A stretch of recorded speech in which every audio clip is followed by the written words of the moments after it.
একজন সাধারণ ছিচকে চোর স্বাভাবিক জীবনে ফিরে আসার চেষ্টা করে, কিন্তু দারিদ্রতার চাপ সামলাতে না পেরে বাবার জমি বিক্রির জন্য গ্রামে যায়। কিন্তু গিয়ে দেখে সামান্য কিছু লোনের টাকার জন্য ব্যাংক বাবার জমি বাজেয়াপ্ত করে রেখেছে।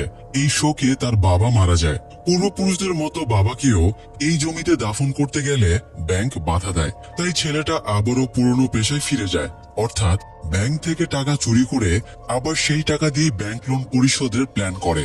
একদিকে রক্তচোষা ব্যাংক, যাদের পিপাসা কোনো কিছুতে মেটে না, অন্যদিকে পুলিশের তৎপরতা।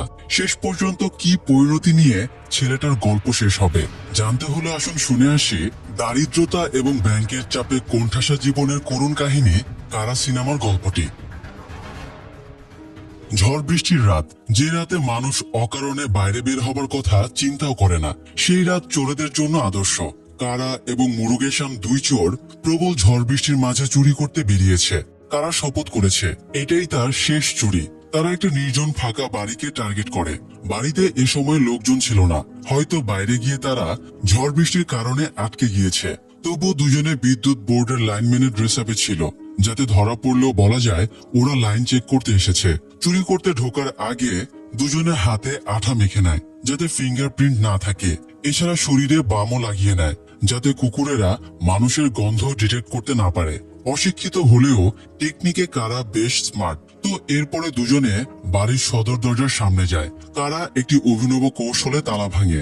প্রথমে তালাতে চাবির খাপে বারুদ ঢালে, এরপরে একটা ফিতা গুঁজে দিয়ে আগুন লাগিয়ে দেয়। ফিতার আগুন বারুদ স্পর্শ করতেই তালাটা ব্লাস্ট করে ভেঙে যায়। বেশ ইজিলি তারা কাজটা করে ফেলে। এরপরে ভেতরে ঢুকে তারা আলমারির লক ভেঙে দেখে ভেতরে প্রচুর টাকা এবং গহনা রাখা। কারা দুই ব্যাগে সেগুলো ভরে নেয় এবং এক ভাগ মুরুগেশনকে দেয়।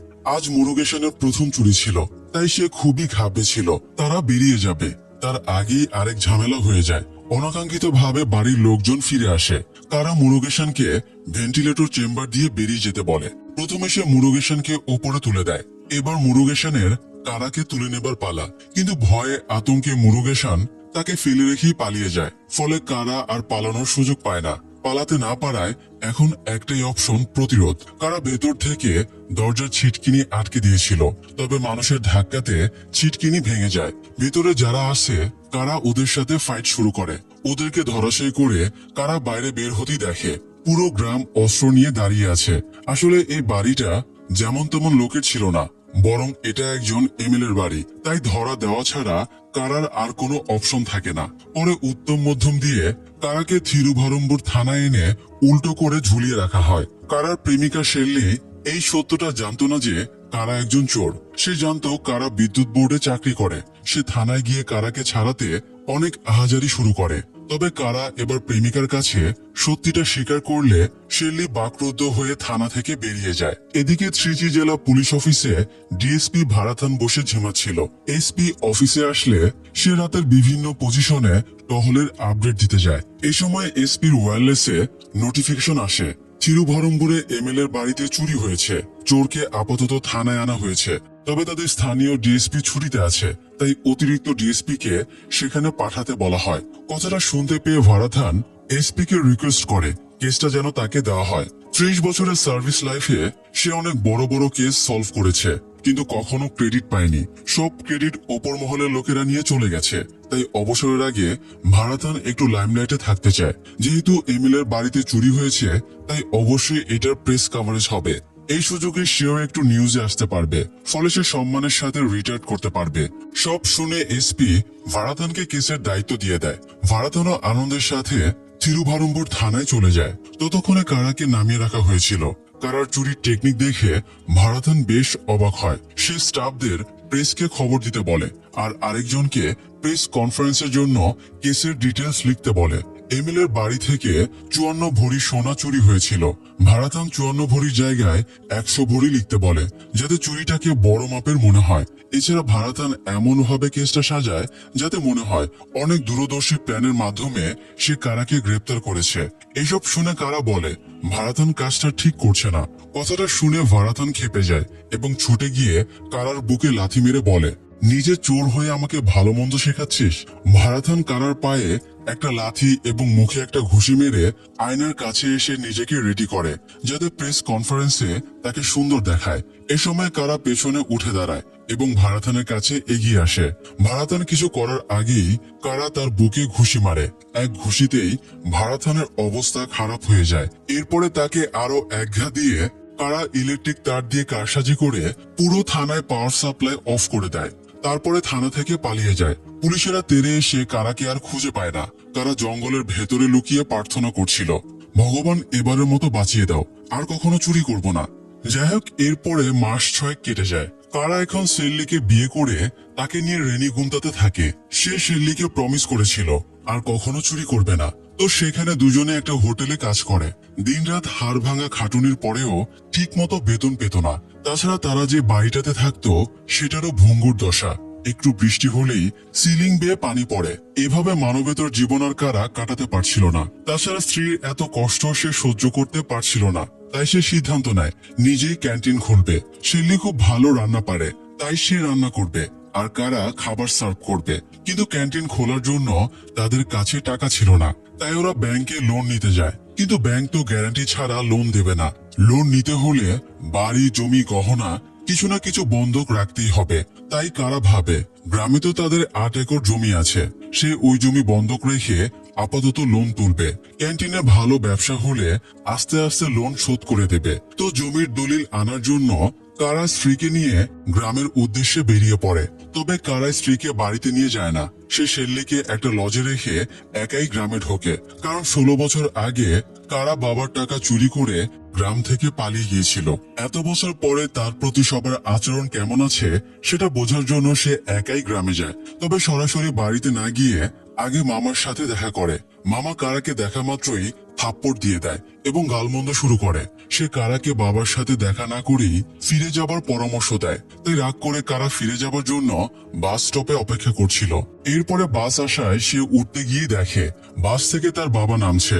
সে বাবার চোখ এড়িয়ে পালানোর চেষ্টা করে, কিন্তু বাবা তাকে ঠিকই চিনে ফেলে। তবে বাবা কারার ওপরে একটু রেগে নেই, বরং ছেলেকে ফিরে পেয়ে সে আনন্দে কেঁদে ফেলে। এরপরে বাবা কারাকে নিয়ে বাড়ি ফিরে আসে। মাও কারাকে দেখে আনন্দে কেঁদে ফেলে। কারার গোসলের জন্য বাবা পানি গরম করে দেয়। তবে কারার কাছে এক্সট্রা ড্রেস ছিল না, তাই বাবা তাকে নতুন ড্রেস, স্যান্ডেল, তোয়ালে সবকিছুই কিনে দেয়। এত সবের মাঝে কারা বাবার কাছে জমির দলিল চাইতে পারে না। পরের দিন কারা বাবার সাথে মাঠে যায়। আজকে তাদের সারের সাপ্লাই এসেছে। ক্ষেতের মাঝে ট্রাক্টর দেখে কারা বাবাকে সেটার ব্যাপারে জিজ্ঞেস করে। বাবা জানায় বেশি ফলনের আশায় জমির দলিল বন্ধক রেখে সে এই ট্রাক্টরটা কিনেছিল, কিন্তু গত 7 মাস ধরে ট্রাক্টরটা এভাবেই পড়ে আছে। কারণ বৈশ্বিক যুদ্ধের কারণে ডিজেলের দাম আকাশ ছোঁয়া, ফলে লোনের সুদ ক্রমাগত বেড়েই যাচ্ছে। বাবা জানায় শুধু তারই না, বরং আশেপাশে সবার মাথার ওপরেই লোনের বোঝা রয়েছে। বাবা অলরেডি জমি বন্ধক রেখে ব্যাংক থেকে লোন তুলেছে। এটা শুনে কারা খুবই আপসেট হয়। সে শহরে কাজ আছে বলে বাড়ি থেকে চলে আসে। তবে সে খোঁজ খবর নেয় জমির ওপরে লোন তোলা থাকলে সেটা বিক্রি করা যায় কিনা। একজন জানায় ওই জমি ওয়ারিশ সূত্রে কারার অধিকার, তাই সে জমিটা বিক্রি করতে পারবে। সে বর্তমান বাজার দরও জেনে নেয়। 8 একর জমি বিক্রি করলে সে প্রায় 10 লাখ টাকা পেয়ে যাবে। তো সিদ্ধান্তহীনতা নিয়ে সে লজে স্ত্রীর কাছে ফিরে আসে। সব শোনার পরে শেল্লি বলে বাবা মায়ের এরকম দুর্দশার সময়ে তাদের পাশে দাঁড়ানো উচিত। তবে কারা বলে সে চেষ্টা না করলে বাবা কখনোই ব্যাংকের লোনের টাকা শোধ দিতে পারবে না। পরের দিন কারা আবারও গ্রামে ফিরে গিয়ে দেখে তার বাবা গ্রামের অন্যদের সাথে মিটিং করছে। তারা শুনেছে ব্যাংক ওদের জমি বাজেয়াপ্ত করে নেবে, তাই এটার প্রতিকারের ব্যাপারেই তারা আলোচনা করছিল। আলোচনা শেষে বাবাকে একা পেয়ে কারা বলেই দেয় তাদের জমির বর্তমান দাম প্রতি একর জায়গায় 1,25,000 টাকা। তাই সে বাবাকে জমিটা বিক্রির পরামর্শ দিয়ে বলে বিক্রির টাকা দিয়ে লোন শোধ করা যাবে, আর বাকি যে টাকা থাকবে তার ভেতর থেকে 2 লাখ টাকা কারাকে দিলেই চলবে। কারার কথা শুনে তার বাবা ভীষণ আপসেট হয়। সে ভেবেছিল কারা বদলে গেছে, কিন্তু সে এখনো একই রকম জোচ্চর। বাবার সাথে কারার বেশ তর্কাতর্কি হয়ে যায় এবং সে রাগ করে চলে যায়। বাবাও আপসেট হয়ে বাড়ি ফিরে আসে। বাড়ি ফিরে খাবার খেতে গিয়ে বাবার গলা আটকে যায়। পেটে খিদে থাকলেও কষ্টে তার আর খাওয়া হয় না। এরই মধ্যে আবার বাড়িতে পিয়ন আসে এবং ব্যাংকের একটা নোটিশ দেয়। লোন শোধ দিতে না পারায় ব্যাংক তার জমি বাজেয়াপ্ত করে নিচ্ছে। এদিকে কারা বেশ ভাবনা চিন্তার পরে বাড়ি ফিরে গিয়ে বাবাকে দেখতে পায় না। তবে সে ব্যাংক নোটিশটা ঠিকই পেয়ে যায়। এরপরে ক্ষেতের কাছে গিয়ে দেখে বাবা তাদের পূর্বপুরুষদের সমাধির কাছে বসে আছে। কারা বাবার ওপরে রাগ দেখিয়ে বলে এখন এই জমি তারা কেউই পাবে না, বরং ব্যাংক নিয়ে চলে যাবে। তাই সে বাবাকে জমিটা বিক্রি করতে বলে, কিন্তু বাবা জানায় এই জমিতে তাদের পূর্বপুরুষেরা শুয়ে আছে, তাকেও মৃত্যুর পরে উনাদের পাশেই সমাধিত করা হবে। তাই এই জমি সে প্রাণ থাকতে বিক্রি হতে দেবে না। কারা বলে জমির প্রতি এত মায়া, তাহলে জমি বন্ধক রেখেছিলে কেন? বাবা জানায় সে একজন শিক্ষিত মানুষকে বিশ্বাস করে ভুল করেছিল। লোকটা তাদের সবাইকে ঠকিয়ে এই বিপদে ফেলেছে। কারা তবুও বিক্রির জন্য জোরাজুরি করলে বাবা বলে তুমি তো টাকা নিয়ে চলে যাবে, কিন্তু এই জমিটা না থাকলে আমি আর তোমার মা কিভাবে বাঁচবো সেটা ভেবে দেখেছো? এটা শোনার পরে কারার এক মুহূর্ত না দাঁড়িয়ে হন হন করে হাঁটা ধরে। আসলে কারা রাগ করে চলে যাচ্ছিল না, বরং সে যে বাবার কাছে অন্যায় আবদার করেছিল সেই লজ্জা এবং অনুশোচনাতেই চলে যাচ্ছিল।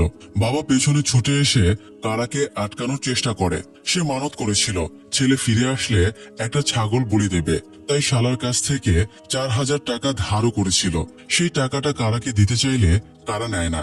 বাবা অনুরোধ করে কারা যেন অন্তত নিজের ঠিকানাটা লিখে দিয়ে যায়, কিন্তু কারা আর এক মুহূর্ত পেছনে ফিরে না তাকিয়ে চলে যায়। শেরলি বলে কারার এভাবে চলে আসা উচিত হয়নি, তার এখন বাবার পাশে দাঁড়াতে হবে। পরের দিন কারা এবং শেরলি গ্রামে ফিরে আসে।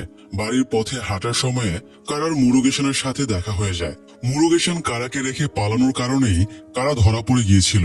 সেই রাগে কারা মুরুগেশনকে পথের মাঝ থেকে ধাক্কা দিয়ে সরিয়ে চলে যায়। বাড়িতে ঢুকে সে মায়ের সাথে শেরলিকে পরিচয় করিয়ে দেয়। মা তাকে বাবার সাথে দেখা করতে বলে। বাবা ঘরে ঘুমাচ্ছিল। কারা শেরলিকে নিয়ে ঘরে ঢুকে বাবাকে ডাকে, কিন্তু বাবা চোখ খোলে না। কারা বাবার গায়ে হাত দিয়ে দেখে বাবা মারা গেছে। কারা বাবার কাছে ক্ষমা চাওয়ার সুযোগটুকুও পায় না। তো এরপরে কারার বাবাকে রিচুয়াল অনুযায়ী রেডি করে পূর্বপুরুষদের সমাধির কাছে নিয়ে যাওয়া হয়। শেষ ইচ্ছে হিসেবে তাকেও এখানেই দাফন করা হবে।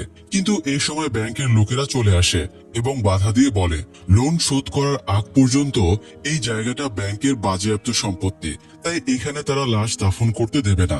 এই ব্যাপারটা নিয়ে গ্রামবাসী আর ব্যাংকের লোকেদের মধ্যে ঝামেলা শুরু হয়ে যায়। একটু পরে পুলিশও চলে আসে। পুলিশ দেখে কারা পেছনে সরে যায়। শেষমেশ কবর খোঁড়া হয় ঠিকই, কিন্তু দাফন আর হয় না। পরবর্তীতে কারা এবং তার মামা ব্যাংকে যায়। ব্যাংকের ম্যানেজার মুথু সেলভান মাঠ কর্মীদের সাথে মিটিং এ ব্যস্ত ছিল। সে মাঠ কর্মীদের ইনস্ট্রাকশন দেয় তারা যেন সবসময় লোনের পেপারস সাথে রাখে আর যত বেশি মানুষকে সম্ভব লোনের আওতায় নিয়ে আসে। তাদের পেপারসে কিছু হিডেন শর্ত ছিল, সেগুলোর ব্যাপারে মানুষকে জানাতে নিষেধ করে। লোন নেওয়া অধিকাংশ লোকেরাই মূর্খ, তাই ওরা লোনের পেপারস বেশি ঘেটে দেখবে না। এই সুযোগটাই তারা কাজে লাগাবে। তো মিটিং শেষ করে বের হতেই কারার মামা ম্যানেজারের কাছে যায়। লোন দেওয়ার আগে ম্যানেজার খুব মিষ্টি মিষ্টি করে কথা বলছিল, তবে আজকে সে চিনতেই পারে না। তো কারার মামা সমাধির জন্য বললে ম্যানেজার জানায় নিয়মের বাইরে কিছু করা যাবে না। কারার মামা একটু ক্ষেপে উঠলে ওরা তাকে বাইরে বের করে দেয়। কারা অবশ্য আগেই বাইরে চলে এসেছিল। তার বাবার লাশটা ফ্রিজার ভ্যানে রাখা হয়েছিল। মুরুগেশনকে লাশটা ফ্রিজার মর্গে রাখার ব্যবস্থা করতে বলা হয়েছিল। মুরুগেশন জানায় লাশটা 1 সপ্তাহের জন্য মর্গে রাখা যাবে, তবে ফর্মে উল্লেখ থাকবে এটা বেওয়ারিশ লাশ। কারার মামা এতে বিরোধিতা করলে কারা বলে এছাড়া তাদের হাতে উপায় নেই, বাবার লাশ কয়েকদিন মর্গে থাকুক, এর ভেতরে সে ব্যাংকের লোনের টাকা ম্যানেজ করে ফেলবে। মামা বলে মাত্র 7 দিনে 3 লাখ টাকা সে কোথায় থেকে ম্যানেজ করবে। কারা জানায় এই ব্যাংক যেমন তাদের ঠকিয়েছে তেমনি সেও ব্যাংক থেকে টাকা চুরি করে সেই টাকা আবার ব্যাংকে ফেরত দেবে।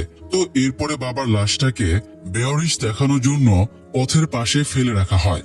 একটু পরে অ্যাম্বুলেন্স এসে লাশটা তুলে নিয়ে যায়। তাদেরকে যে স্টাফ হেল্প করেছিল সে জানায় লাশ যদি 7 দিনের ভেতরে ছাড়িয়ে না নেওয়া হয় তাহলে 8ম দিন বেলা 3টার পরে লাশটাকে দাহ করে দেওয়া হবে।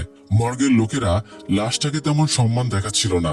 একটা হাত স্ট্রেচারের বাইরে চলে গেলে এক স্টাফ হাতটাকে লাথি মেরে স্ট্রেচারে উঠিয়ে দেয়। একটা লাশকে আর কত অসম্মান করা হবে, এসব ভেবে কারার বুকটা ফেটে যাচ্ছিল, আর ততই সে প্রতিশোধের অনলে পুড়ছিল। যাই হোক, কারা, তার মামা এবং মুরুগেশন মিলে চুরির প্ল্যান শুরু করে। কারা বলে তারা মেইন ব্রাঞ্চে চুরি করতে পারবে না, কারণ তার সামনে একটা হাসপাতাল আছে, তাই ওখানে অনেক মানুষের আনাগোনা। তারা কয়েকটা ব্রাঞ্চ পর্যবেক্ষণের পরে একটা ব্রাঞ্চকে সিলেক্ট করে। ওরা রাতের বেলায় ব্যাংকের আশেপাশে ভালোভাবে পর্যবেক্ষণ করে। কারা অবাক হয়, ব্যাংকের বাইরে কোনো সিকিউরিটি নেই, এমনকি পুলিশেরও কোনো টহল নেই। তাই ভেতরে কোনো ঘাপলা আছে কিনা জানার জন্য পরের দিন কারা এবং তার মামা ব্যাংকে 10 লাখ টাকা জমা রাখার নামে সেই ব্রাঞ্চে যায়। টাকা জমা রাখবে শুনে ম্যানেজার খুশিতে গদমদ হয়ে যায়। ব্যাংকের সিকিউরিটি সম্পর্কে জানার জন্য তারা কৌশলে জিজ্ঞেস করে, তারা এখানে টাকা রাখবে, কিন্তু টাকা যে সেফ থাকবে তার কি গ্যারান্টি? তখন ম্যানেজার খুশির ঠেলায় বলে দেয়, ব্যাংকে একটা সিকিউরিটি অ্যালার্ম লাগানো আছে। চুরি করতে গেলে একটা তারের মাধ্যমে অ্যালার্ম থানায় পৌঁছে যাবে এবং 5 মিনিটের ভেতরে পুলিশ এসে হাজির হবে, তাই চুরির কোনো সম্ভাবনাই নেই। ম্যানেজার 10 লাখ জমা রাখবে শুনে ওদেরকে একটা ডায়েরিও গিফট করে, যেটাতে তাদের সব ব্রাঞ্চের ডিটেলস আছে। তো ইনফরমেশন কালেক্ট করে তারা বেরিয়ে আসে। রাতে 3 জনে চুরির উদ্দেশ্যে বেরিয়ে পড়ে। কারা একটা গাড়িও চুরি করে রেখেছিল যাতে দ্রুত পালাতে পারে। প্রথমে কারা ইলেকট্রিক বোর্ডে কারসাজি করে অ্যালার্ম সিস্টেম বন্ধ করে দেয়, এতে অ্যালার্ম সিস্টেম আর কাজ করবে না। এরপরে সে আগের নিয়মেই তালা ভেঙে ব্যাংকের ভেতরে ঢোকে। ব্যাংক সম্পর্কে তেমন ধারণা না থাকায় সে ভেবেছিল টাকা হয়তো সব ড্রয়ারই রাখা থাকে, তবে ড্রয়ারে কোনো টাকা ছিল না, সব টাকা ভোল্টে রাখা ছিল। কিন্তু ভোল্টের তালা কিভাবে খুলতে হয় তারা জানতো না। সে একটা ভারী হাতুড়ি দিয়ে ক্রমাগত ভোল্টে আঘাত করে। বাইরে মুরুগেশন দাঁড়িয়ে পাহারা দিচ্ছিল, সেও ভেতরের সাউন্ড শুনে টেনশনে পড়ে যায়। শেষ পর্যন্ত মামা কারাকে আটকে বলে, এভাবে শব্দ করলে তারা এমনিও ধরা পড়ে যাবে। কারার মাথায় শুধু বাবার কথা ঘুরছিল, সে কি করবে বুঝতে পারছিল না। শেষ পর্যন্ত ব্যর্থ হয়ে তারা বেরিয়ে আসে। সকালে তারা একটা চায়ের দোকানে চা খাচ্ছিল। হঠাৎ আশেপাশের মানুষ সবাই একটা সেলুনের সামনে গিয়ে ভিড় জমায়, কারণ রঙিন টিভিতে যুদ্ধের নিউজ দেখাচ্ছিল। সব মানুষ কাজ ফেলে নিউজ দেখায় ব্যস্ত হয়ে যায়। এটা দেখে কারার মাথায় নতুন প্ল্যান আসে। কারা বলে, রাতে সব টাকা ভোল্টে রাখা হয়, তাই ওরা দিনের বেলা চুরি করবে। সে গতদিন ম্যানেজারের দেওয়া ডায়েরিটা মামাকে দিয়ে হাইওয়ের আশেপাশে কোনো একটা ব্রাঞ্চকে সিলেক্ট করতে বলে। এরপরে কারা মামাকে নিয়ে একজনের কাছ থেকে 2টো দেশি পিস্তল কিনে। তারা টার্গেট করেছিল মুদুকুলাথুরের পাঞ্জাবান ইউনিয়ন ব্যাংকের ব্রাঞ্চকে। তারা নিউজ শুরু হওয়া পর্যন্ত অপেক্ষা করে। নিউজ শুরু হতেই আশেপাশের সব মানুষ নিউজ দেখতে চলে যায়। এই সুযোগে কারা আর তার মামা মুখ ঢেকে পিস্তল নিয়ে ব্যাংকে ঢুকে পড়ে। তারা আগে থেকেই খোঁজ রেখেছিল ব্যাংকে 8 জন স্টাফ আছে, তাই সেভাবেই প্রস্তুতি নিয়ে এসেছিল। মুরুগেশনকে বাইরে গাড়িতে রাখা হয়েছিল, বিপদ দেখলে যাতে সে বাঁশি বাজিয়ে অ্যালার্ট করতে পারে। তাছাড়া গাড়িতে দেশি বোমা রাখা ছিল, নির্দিষ্ট সময় পরেও ওরা বের না হলে মুরুগেশন বোমা নিয়ে অ্যাটাক করবে। তো যাই হোক, সব স্টাফকে হোস্টেস বানিয়ে নিলেও ম্যানেজার লুকিয়ে পড়েছিল। মামা তাকে ধরতে গেলে সে মামাকে কামড় দিয়ে দেয়। পরে অবশ্য কারা স্টাফ গুনে দেখে 7 জন, তাই ম্যানেজারের রুমে গিয়ে দেখে সে এতক্ষণ লুকিয়ে ছিল। 8 জনকে হাত পা মুখ বেঁধে দেওয়া হয়। কারা একজনকে জিজ্ঞেস করে ভোল্টের চাবি কোথায়। এরপরে চাবি নিয়ে তারা ভোল্ট খুলি দেখে লক্ষ লক্ষ টাকা রাখা। তবে কারা জাস্ট 3 লাখ টাকাই চুরি করে, কারণ তার বাবার 3 লাখ টাকা লোন নেওয়া ছিল। এই টাকা দিয়ে লোন শোধ করলে সে বাবার সমাধি দিতে পারবে। তো তারা বের হবে এমন সময়ে ব্যাংকে একজন পুলিশ অফিসার চলে আসে। বাড়ি থেকে মুরুগেশন ও বাঁশি বাজিয়ে অ্যালার্ট করে দেয়। এখন আর পালানোর পথ নেই, তাই কারা সব স্টাফদের একটা রুমে আটকে দেয় আর নিজে ইনটিন করে এমন ভাব ধরে যেন সে ব্যাংকের স্টাফ। আর মামা এক সাইডে এমন ভাবে দাঁড়িয়ে পড়ে যেন সে টাকা জমা দিতে এসেছে। তো পুলিশ অফিসার ব্যাংকে ঢুকে সব ফাঁকা দেখে জিজ্ঞেস করে, বাকিরা কোথায়? কারা বলে, ম্যানেজারের মেয়ের বিয়ে, তাই সবাই বিয়ে খেতে গেছে। এবার অফিসার গার্ডের কথা জিজ্ঞেস করলে কারা জানায় গার্ড পাশে চা খেতে গেছে। অফিসার আর সন্দেহ না করে বলে সে এখানে নতুন পোস্টিং হয়ে এসেছে, তাই সে নতুন অ্যাকাউন্ট খুলতে চায়। কারা আগের ব্যাংকের ম্যানেজারের কাছে শুনেছিল অ্যাকাউন্ট খুলতে কি কি ডকুমেন্টস লাগে, তাই সে অফিসারকে সেগুলো আনতে বললে অফিসার জানায় সেগুলো নিয়ে এসেছে। কারা আবার সমস্যায় পড়ে যায়, কারণ অ্যাকাউন্ট খোলার প্রসেস সম্পর্কে সে জানে না, তাই সে অজুহাত দেখায় ম্যানেজারের সই ছাড়া কাজ হবে না। অফিসার যেন আগামীকাল আবার আসে। তবে অফিসার জানায় সে 1 সপ্তাহের ছুটিতে যাচ্ছে, তাকে যেন ফর্ম দেওয়া হয়, সে ফর্ম পূরণ করে রেখে যাবে, পরে ম্যানেজার এসে সই করে দেবে। তো কারা ম্যানেজারের রুমে গিয়ে ফর্ম নিয়ে আসে। সে ফর্মটা আগেও দেখেছে, তাই ফর্ম সিলেক্ট করতে সমস্যা হয় না। অফিসার বারবার মামার দিকে খেয়াল করছিল, তার হাবভাব অফিসারের সুবিধা লাগছিল না, কারণ সে অনেকক্ষণ ধরে কলম দিয়ে ফর্মের ওপরে খোঁচাচ্ছিল। অফিসার কলমটা নিয়ে নিজের ফর্ম পূরণ করে। এরপরে সে মামাকে বলে, আপনি পড়াশোনা জানেন না, তাই ফর্ম পূরণ করতে পারছেন না, তাই না? দেন আমি করে দেই। তখন কারা অফিসারকে বলে, এটা আমার দায়িত্ব, তাই আমি কাজটা করে দিচ্ছি, আপনি নিশ্চিন্তে চলে যান। তো অফিসার এরপরে চলে যায়, আর যাবার আগে সতর্ক করে যায়, গার্ড ডিউটি রেখে চা খেয়ে বেড়াচ্ছে, এটা ঠিক না, তাকে যেন ঠিকঠাক ডিউটি করতে বলা হয়। যদিও ভেতরের স্টাফদের একজন বাইরে বের হবার চেষ্টা করলে ভয়ে অন্য একজন তাকে বাধা দেয়। এতে সে স্লিপ খেয়ে দরজার সাথে ধাক্কা লাগলে আওয়াজ হয়। তখন অফিসার চলে যেতে গিয়েও আবারও ফিরে তাকায়।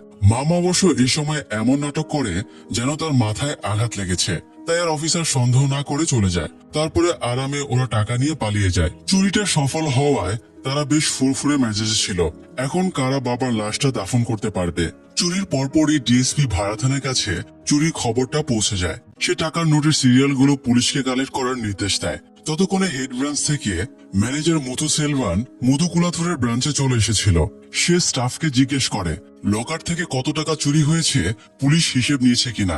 পুলিশ এখনো হিসাব নেয়নি শুনে সেলভান আরো 2 লাখ টাকা লকার থেকে সরিয়ে ফেলে। চুরি হয়েছে বলে এই 2 লাখ টাকা এখন সে নিজেই ঝেড়ে দেবে। যাই হোক, এদিকে ডিএসপি ভাড়াথান চুরি হওয়া ব্যাংকে জিজ্ঞাসাবাদ করার পরে চিট্টার কোটায় ব্যাংকে যায়। গতদিন এই ব্যাংকে চুরি করতে গিয়ে কারা ব্যর্থ হয়ে ফিরে এসেছিল। ব্যাংকের সিকিউরিটি অ্যালার্ম খুব কৌশলে নষ্ট করা হয়েছে, তাই ভাড়াথান ম্যানেজারকে জিজ্ঞেস করে সে রিসেন্টলি কারোর সাথে সিকিউরিটি অ্যালার্মের ব্যাপারে আলোচনা করেছিল কিনা। ম্যানেজার জানিয়ে দেয় 2-3 দিন আগে দুজন লোক টাকা জমা রাখার কথা বলে তার কাছে এসেছিল, তখন সে ওদেরকে এটার ব্যাপারে জানিয়েছিল। ভাড়াথান এবার ম্যানেজারকে কারার একটা স্কেচ দেখালে ম্যানেজার বলে এই ছেলেটাই সেদিন তার কাছে এসেছিল। এতে ভাড়াথান বুঝে যায় কারা আবারও উৎপাত শুরু করেছে।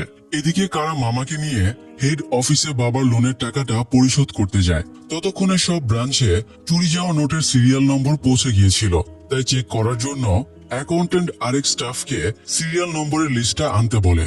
মামা তো ধরেই নিয়েছে, এবার তাদের খবর হয়ে যাবে।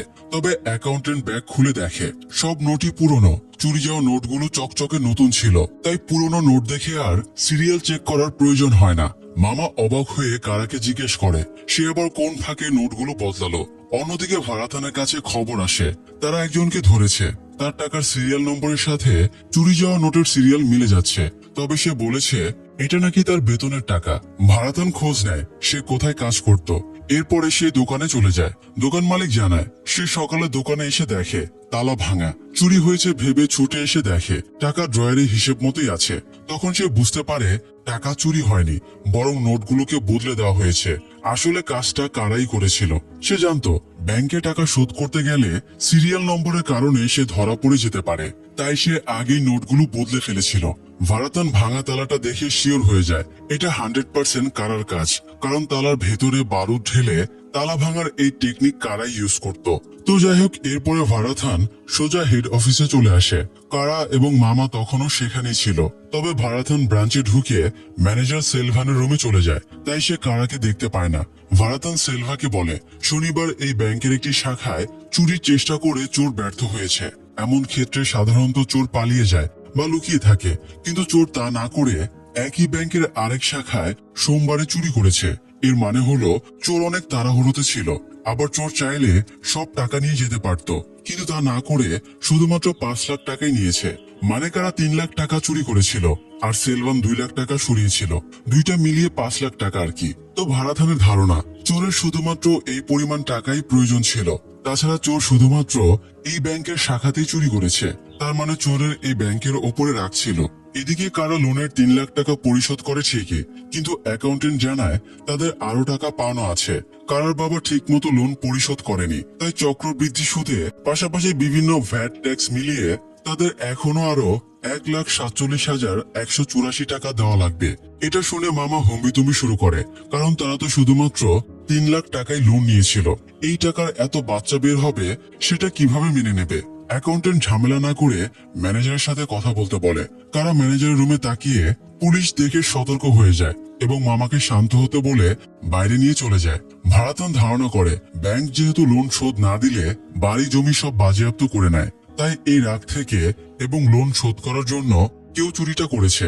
ব্যাংক থেকে গত 1 মাসে যতজনকে সম্পত্তি বাজেয়াপ্তের নোটিশ পাঠানো হয়েছে, ভারাথান তাদের সবার লিস্ট চায়। এরপরে ভারাথান সেলভানকে কারার স্কেচ দেখিয়ে চেনে কিনা জিজ্ঞেস করে। ম্যানেজার জানায় সে চেনে না। এরপরে সে ভারাথানকে লিস্ট দিলে ভারাথান সেই লিস্ট ধরে প্রতিটা গ্রামে এবং বাড়িতে তল্লাশি করে। যেহেতু কারার বাবাকেও 1 মাসের ভেতরে নোটিশ পাঠানো হয়েছিল, তাই এই লিস্টে তার নামও থাকা উচিত। কিন্তু আশ্চর্যজনকভাবে পুলিশ তার বাড়িতে পৌঁছাতে পারে না। ভারাথান কারার বাড়িতে না গেলেও ম্যানেজার সেলভান ঠিকই চলে আসে। সে কারাকে স্পষ্টভাবে বলে, আমি জানি ব্যাংকের চুরিটা তুমিই করেছ। আমি চাইলে তোমাকে ধরিয়ে দিতে পারতাম, তবে ধরিয়ে দিইনি, কারণ তুমি সোনার ডিম পাড়া হাঁস। আসলে সেলভানি লিস্ট থেকে কারার বাবার নামটা বাদ দিয়ে সেটা প্রিন্ট আউট করে ভারাথানকে দিয়েছিল। তো সেলভান কারাকে অফার দেয়। কারার এখনো 1.5 লাখ টাকা বাকি। সিলভানের কথা শুনে চললে কারা লোন শোধের পাশাপাশি আরো অনেক টাকা ইনকাম হবে। সিলভান কারাকে যেসব ব্যাংকের কথা বলে দেবে, কারা সেসব ব্যাংকে চুরি করবে। লাভের অংশটা তারা নিজেদের মাঝে ভাগ বাটোয়ারা করে নেবে। তবে কারা চুরি করেছিল শুধুমাত্র বাবার লোন পরিশোধের জন্য, তাই সেলভানের অফারে সে সায় দেয় না। তবুও সেলভান কারার পকেটে নিজের কার্ড ঢুকিয়ে দিয়ে পরে মত চেঞ্জ হলে যোগাযোগ করতে বলে চলে যায়। সেলভান কারার ফোনের জন্য অপেক্ষা করছিল। এই সময় তার কাছে ভারাথানের কল আসে। ভারাথান জিজ্ঞেস করে, আজকে কেউ ব্যাংকে 5 লাখ টাকা ডিপোজিট করেছে কিনা। সেলভান বলে, আজকে কেউ 5 লাখ ডিপোজিট করেনি। সে ভারাথানকে বলে সে ভুল পথে হাঁটছে, তার অন্য কোনো ক্লু খুঁজে বের করা উচিত। তবে ভারাথান ততক্ষণে ক্লু পেয়ে গিয়েছিল। সে ধারণা করে চোর এখনো টাকা ডিপোজিট করেনি, মানে তার আরো টাকার প্রয়োজন, অর্থাৎ সে আরো চুরি করবে। তাই চোরের নেক্সট মুভমেন্ট বোঝার জন্য ভারাথান হেড অফিসে চলে যায়। সে সেলভানকেও সেখানে চলে আসতে বলে। ভারাথান প্রথমে সবগুলো ব্রাঞ্চের ডিটেলস নিয়ে নেয়। এরপর সে সব ব্রাঞ্চের ম্যানেজারদের ঘুম থেকে ডেকে তুলতে বলে, সেই সাথে লোকাল থানাগুলোতেও অ্যালার্ট করতে বলে। এবার ম্যানেজারদের বলা হয় তারা যেন অফিসে গিয়ে সিকিউরিটি অ্যালার্মের বাটন প্রেস করে। এতে বোঝা যাবে কোন ব্রাঞ্চগুলোর সিকিউরিটি অ্যালার্ম কাজ করছে। প্রায় সব ব্রাঞ্চেরই অ্যালার্ম কাজ করছিল, শুধুমাত্র পারামাকড়ি ব্রাঞ্চের অ্যালার্ম কাজ করে না। আর এতেই ভারাথান বুঝে যায় এই ব্যাংকে চুরি হবে। আসলে কিছুক্ষণ আগেই কারা এই ব্যাংকের অ্যালার্মের লাইন কেটে দিয়েছিল, কারণ আগামীকাল সে এই ব্যাংকে চুরির প্ল্যান করেছে। তো পরের দিন পুলিশেরা ব্যাংকের স্টাফ সেজে ব্যাংকের ভেতরে বিভিন্ন ডেস্কে পজিশন নিয়ে নেয়। ভারাথান বাইরে একটা জিপে বসে বাইরের দিকটা নজর রাখছিল। কিছুক্ষণের ভেতরে কারা, মামা এবং মুরুগেশান গাড়িতে করে চলে আসে। তবে কারা ব্যাংক থেকে বেশ কিছুটা দূরে গাড়ি থামানোতে ভারাথানের সন্দেহ হয়। কারাও ভাবছিল কোনো সমস্যা আছে কিনা, তাই সে মুরুগেশানকে ব্যাংকের ভেতরে গিয়ে কি অবস্থা দেখে আসতে বলে। মুরুগেশান গাড়ি থেকে নামলে ভারাথান ভেতরের স্টাফদের অ্যালার্ট করে দেয়। মুরুগেশান ভেতরে ঢুকে বলে সে ডিপোজিট ফর্ম নিতে এসেছে। ফর্ম নেবার ছলে মুরুগেশান সবাইকে ভালোভাবে পর্যবেক্ষণ করে নেয়। এরপরে বেরিয়ে গেলে স্টাফেরা ভারাথানকে রিপোর্ট করে ওটা সাধারণ কাস্টমার। তবে ভারাথানের সন্দেহ, শুধুমাত্র ডিপোজিট ফর্ম নিতে আসলে অত দূরে গাড়ি থামাবে কেন। সে স্টাফদের সতর্ক থাকতে বলে। গাড়িতে ফিরে মুরুগেশান বলে ভেতরের লোকগুলোকে তার সুবিধা লাগছে না। তবুও কারা চুরির রিস্কটা নিতে চাইছিল, কারণ তার হাতে একদমই সময় নেই। সে গাড়ি থেকে নামতেই যাবে, হঠাৎ সাই সাই করে দুটো গাড়ি এসে ব্যাংকের সামনে থামে। এরপরে ভেতরের স্টাফেরা গাড়িতে উঠে চলে যায়। ভারাথানও তাদের সাথে চলে যায়। তখন মুরুগেশান এগিয়ে গিয়ে ম্যানেজারকে কি সমস্যা জিজ্ঞেস করলে সে জানায় কিরাকড়াই ব্রাঞ্চে চুরি হয়েছে। ওরা বেশ অবাক হয়, কারণ ওরা ছাড়া আবার চুরি করার আছেই বা কে। ব্যাপারটা দেখার জন্য তারা কিলাকড়াই ব্রাঞ্চের সামনে গিয়ে দেখে অনেক মানুষের ভিড় জমে আছে। ব্যাংক থেকে ভারাথানকে বেরোতে দেখে কারা সরে আসে। এই সময় ম্যানেজার সেলভান পেছন থেকে এসে বলে, কি ভেবেছিলি এই শহরে কি আমি আর চোর পাবো না? চুরিটা আমি করিয়েছি, তবে ফাঁসবি তুই। তাই পুলিশ দেখে ফেলার আগে ভাগ এখান থেকে। পরিস্থিতি খারাপ দেখে কারা মামাকে নিয়ে সেখান থেকে সরে পড়ে। এই ঘটনার পরে ভারাথান আরো বেশি অ্যালার্ট হয়ে যায় এবং সবগুলো ব্রাঞ্চে পুলিশের সিকিউরিটি বাড়িয়ে দেয়। কারা বুঝতে পারে তারা ব্যাংকে গিয়ে চুরি করতে পারবে না, তাই তাদের এখন একটাই অপশন, সেলভান ব্যাংক থেকে যে টাকা চুরি করিয়েছে সেই টাকাটা কোনোভাবে হাতিয়ে নেওয়া। এই জন্য কারা সেলভানকে ফলো করা শুরু করে। সেলভান একটা পিসিও থেকে ফোন করে বেরিয়ে গেলে তারাও টেলিফোন বুথে ঢুকে রিডায়াল করে। এতে জানতে পারে সেলভান লক্ষ্মী লজে ফোন করেছিল। কারা মামাকে সেলভানকে ফলো করার দায়িত্ব দিয়ে মুরুগেশনকে নিয়ে লক্ষ্মী লজে চলে যায়। লজের বাইরে একটা অটো দেখে সে ওটাতে সার্চ করে ব্যাংকের সিলমোহর দেখা একটা কাগজের টুকরো পায়। এতে বোঝা যায় সেলভানের ভাড়া করা চোরেরা এই লজেই আছে। তাই সে অটোর ভেতরে একটা টর্চ পেয়ে সেটা জ্বালিয়ে রাখে। এরপরে লজে রুম ভাড়া করতে যায়। রিসিপশনের লোকটাকে সে বলে, বাইরে যে অটোটা ওটা কি এখানে এসেছে, কারণ ওটা লাইট জ্বলছে। এটা শুনে রিসিপশনের লোকটা ভেতরে কাউকে ডাকতে চলে যায়। এই সুযোগে কারা রেজিস্টারটা চেক করে দেখে নেয় আজকে কতজন লজের রুম ভাড়া নিয়েছে। রিসিপশনের লোকটা অটোর একজনকে ডেকে আনলে সে অটো চেক করতে যায়। এতে কারা বোঝা যায় এই লোকটা চোরেদের দলের সদস্য। তাই সে লোকটাকে ফলো করে পাশের বারে যায়। সেখানে ওরা তাস খেলছিল, তাই কারাও তাস খেলতে বসে যায়। কারা প্রথম দানেই পকেটের টাকা হেরে যায়। তখন সে গাড়িটা বাজিতে লাগিয়ে দেয়। চোরগুলো বেশ অবাক হয়, তবে গাড়ির লোভও ছাড়তে পারে না। ওরাও গাড়ির অপোজিটে সেলভানের টাকাগুলো বাজিতে লাগিয়ে দেয়। চোরদের একজন প্রথমে গাড়িটা চেক করে নেয় ঠিক আছে কিনা। এরপরে কারা বলে সেও টাকাগুলো চেক করে নিতে চায়। তাই দুজন তাকে রুমে টাকাগুলো দেখাতে নিয়ে যায়। এদিকে সেলভান বুঝে যায় তাকে কেউ ফলো করছে, তাই সে লজে ফোন করে অ্যালার্ট করে দেয়। তাই লোকটা দ্রুত রুমে চলে যায়। তারা তখন জাস্ট টাকাগুলো নেড়ে চেড়ে দেখছিল। সে ওদের এক্সপ্রেশনে বুঝে যায় ওরা কি করতে চলেছে। তাই সে ওদের সাথে ফাইট শুরু করে। কারাকে বিপদে দেখে মুরুগেশনও হেল্প করতে ছুটে আসে। তখন একজন তার পেটের ভেতরে ছুরি ঢুকিয়ে দেয়, আরেকজন কারার মাথায় আঘাত করে তাকে দুর্বল করে দেয়। এরপরে টাকার ব্যাগ নিয়ে পালিয়ে যায়। কারাও ওদের পিছু নিচ্ছিল, কিন্তু মানবতার খাতিরে টাকা উদ্ধার করা বাদ দিয়ে সে মুরুগেশনকে নিয়ে একজন বৈদ্যর কাছে যায়। তারপরে নিরুপায় হয়ে সে সেলভানকে ফোন করে এবং বলে তার জরুরি টাকার প্রয়োজন, তাই সে যে কোনো কাজ করতে রাজি আছে। তবে সেলভান তাচ্ছিল্য করে বলে, যখন আমি অফার দিয়েছিলাম তখন ভাবের সাথে রিজেক্ট করেছিলি। এখন আর আমার তোকে প্রয়োজন নেই। আমি তোর নামে সব ব্রাঞ্চে চুরি করব আর সব দোষ তোর উপরে চাপাবো। পারলে আমাকে আটকে দেখা। এই বলে সেলভান ফোন রেখে দেয়। কারা আপসেট হয়ে বাড়ি ফিরে দেখে তার স্ত্রী গরম চোখে তাকিয়ে আছে। সে বুঝে গেছে কারা আবার চুরি চামারি শুরু করেছে, তাই অনেক দুর্ব্যবহার করে। তবে কারা জানায় সে চুরি করতো না, বরং নিজের অধিকার ছিনিয়ে নিতে গিয়েছিল, কিন্তু তাতেও ব্যর্থ হয়েছে। কালকের ভেতরে হাসপাতাল থেকে বাবাকে ছাড়িয়ে নেওয়া লাগবে, না হলে বাবাকে সে সমাধি দিতে পারবে না। শিলি বলে তার দিকটাও কারার ভেবে দেখা উচিত। কারাকে নিয়ে সে সবসময় টেনশনে থাকে। শিলি এতদিন কারাকে জানিয়েছিল না, তবে আজ জানিয়ে দেয় সে প্রেগনেন্ট। চারিদিকের এত ঝামেলার মাঝে কারা এবার দিগ্ভ্রান্ত হয়ে যায়। সকালে সে মায়ের কাছে স্বীকার করে সে বাবার লোনের টাকা ম্যানেজ করতে পারেনি, তাই বাবাকে জমিতে দাফন করতে পারবে না। তবুও মা একটুও আফসোস না করে বলে অন্তত কারার বাবা মৃত্যুর আগে ছেলেকে দেখে যেতে পেরেছে। তখন কারা কান্নায় ভেঙে পড়ে বলে বাবা তার জন্যই মারা গেছে, কারণ সে জমি বিক্রি করে টাকা নিতে এসেছিল। এই কথাটা শোনার পরে মাও দম মেরে যায় এবং কারার দিক থেকে মুখ ফিরিয়ে নেয়। যাই হোক, আজকে শেষ দিন ছিল। বাবাকে হাসপাতালের মর্গে থেকে নিয়ে না আসলে চিতায় দাহ করে দেওয়া হবে। কারা কি করবে বুঝতে না পেরে মামার সাথে বের হয়। একজন কামার মামাকে একটা তরবারি দিয়ে শুটিং সেটে পৌঁছে দিতে বলে। সেখানে সিনেমার শুটিং চলছিল। কারা সেখানে জানতে পারে খরচাপাতির জন্য প্রোডাকশন হাউসে ব্যাংক থেকে 5 লাখ টাকা আসছে। এটা শুনে কারা আবারও চুরির প্ল্যান বানায়। যে পথে টাকা আনা হবে সে ওই রাস্তায় পেরেক বিছিয়ে দেয়, কিন্তু গাড়ির গার্ডেরা পেরেকগুলো দেখে ফেলে এবং সাবধানে পার করে চলে আসে। তাই কারা এবার পিস্তল নিয়ে রাস্তার মাঝখানে দাঁড়িয়ে যায়। তবু গাড়িটা না থেমে তার ওপর দিয়ে চালিয়ে দেয়। কারা কোনো রকমের লাফ দিয়ে বেঁচে যায়। এরপর সে দৌড়ে ওপর থেকে লাফ দিয়ে গাড়ির ওপরে ল্যান্ড করে। তারপরে গাড়ির ভেতরে ঢুকে ড্রাইভারের দিকে গান পয়েন্ট করে গাড়ি থামাতে বলে। এরপর সেখান থেকে মাত্র 1.5 লাখ টাকা নিয়ে সে চলে আসে। কারা আর মামা হেড অফিসে যাচ্ছিল, কিন্তু পথে গাড়িটা নষ্ট হয়ে যায়। তখন হাঁটতে হাঁটতে তারা এক বৃদ্ধর বাড়িতে পানি খেতে থামে। এই লোকটা কারার বাবার খুব ক্লোজ ছিল।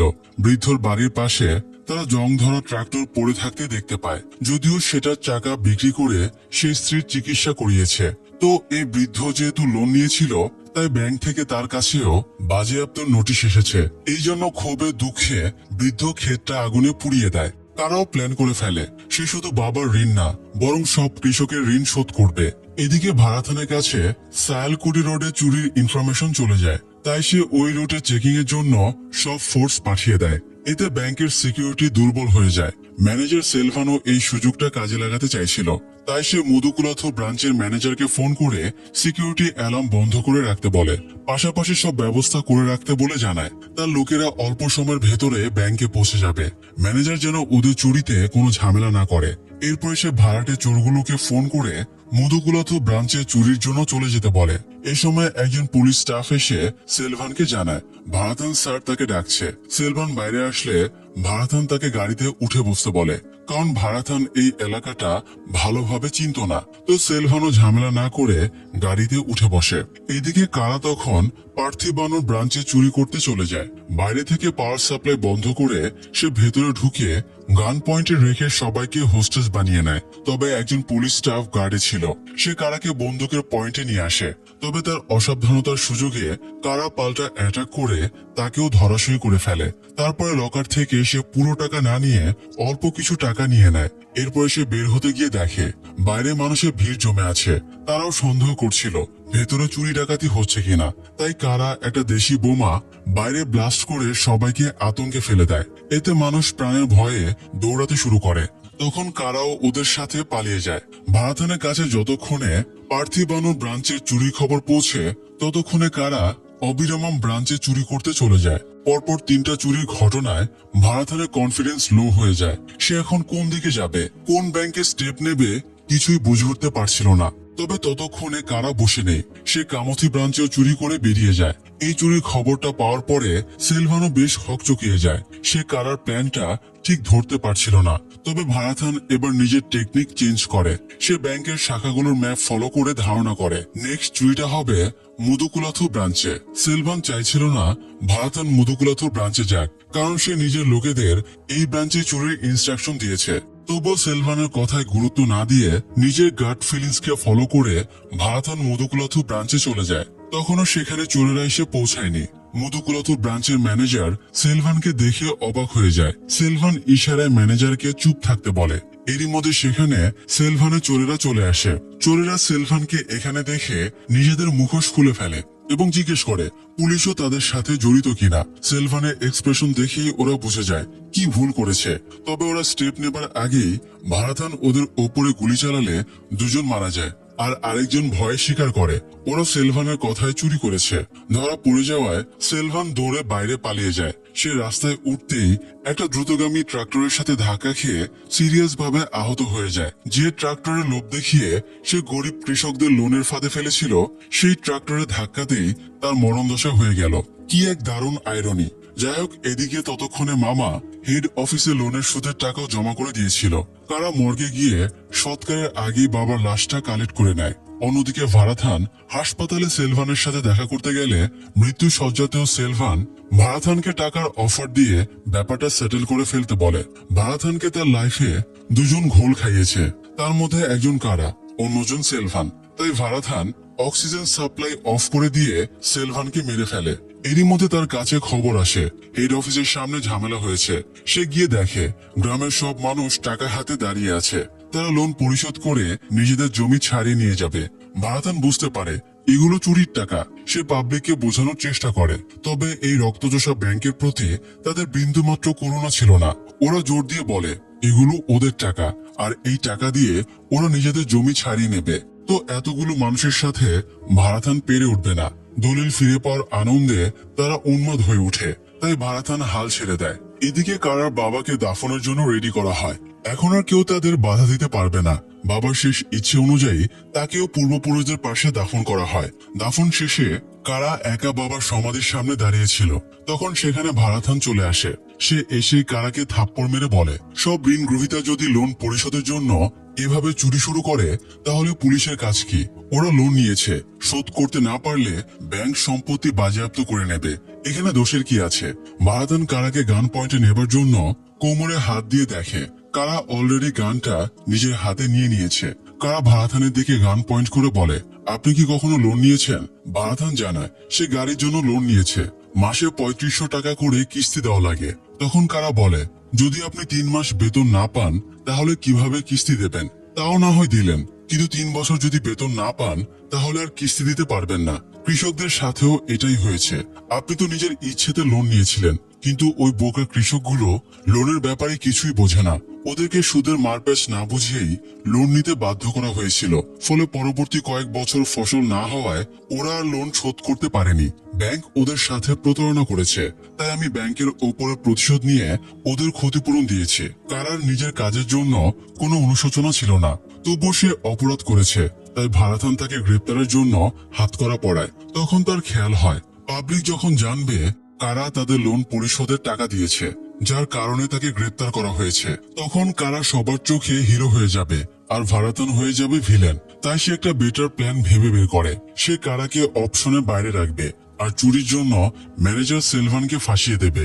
পাশাপাশি কেসটা নিজের মতো করে এমন ভাবে সাজাবে যাতে মনে হয় সে অনেক কষ্ট করে কেসটা সলভ করেছে। এতে সবার চোখে সে নিজেই হিরো হয়ে যাবে। তাই সে কারাকে ছেড়ে দেয় আর সতর্ক করে দেয়, নেক্সট টাইম যদি কারা চুরি করে তাহলে সে যেখানেই থাকবে ভারাথান তাকে খুঁজে বের করবে। তবে কারা জানায় সে আর কোথাও যাবে না, সে এই গ্রামেই থাকবে। এই গ্রামই তার জন্মভূমি। এরপরে কারা বাবার ট্রাক্টরে উঠে সেটা স্টার্ট করে ক্ষেতের ভেতরে চালিয়ে দেয়। এই অভিশাপ মুক্ত ক্ষেতে এখন নতুন সম্ভাবনা হাতছানি দিয়ে গল্পটা এখানেই শেষ হয়ে যায়। বন্ধুরা, মানুষের নৈতিকতাই সবচেয়ে বড় গুণ। একজন চোর হয়েও কারা অন্যদের প্রাপ্ত অধিকার পাইয়ে দিয়েছে। যদিও সে নিজেও অপরাধ করেছে, তবুও ব্যাংকের নোংরা সিস্টেমকে সে একাই ভেঙে গুড়িয়ে দিয়েছে। অনেক সময় পরিবর্তন আনতে শুধুমাত্র একজন মানুষই যথেষ্ট। তবু চুরি করা মানে অন্যের অধিকার কেড়ে নেওয়া। তাই আমরা নিজেদের সব ধরনের অন্যায় থেকে বিরত রাখি। আর হ্যাঁ, দেশ জুড়ে আনাচে কানাচে অসংখ্য এনজিও এবং ব্যাংক আছে যাদের প্রতিনিধিরা লোনের জন্য আপনাদের প্রলুব্ধ করবে। নিতান্তই নিরুপায় না হলে লোন এড়িয়ে চলুন, আর লোন নিলেও সমস্ত রুলস পড়ে তারপরে লোন নিন। সিনেমার মতো বাস্তবেও লক্ষ লক্ষ উদাহরণ আছে যেখানে লোনের ফাঁদে মানুষকে সর্বশান্ত হতে হয়েছে। তাই আমরা সতর্ক থাকি। আজ এ পর্যন্তই, দেখা হবে পরের আয়োজনে। ধন্যবাদ।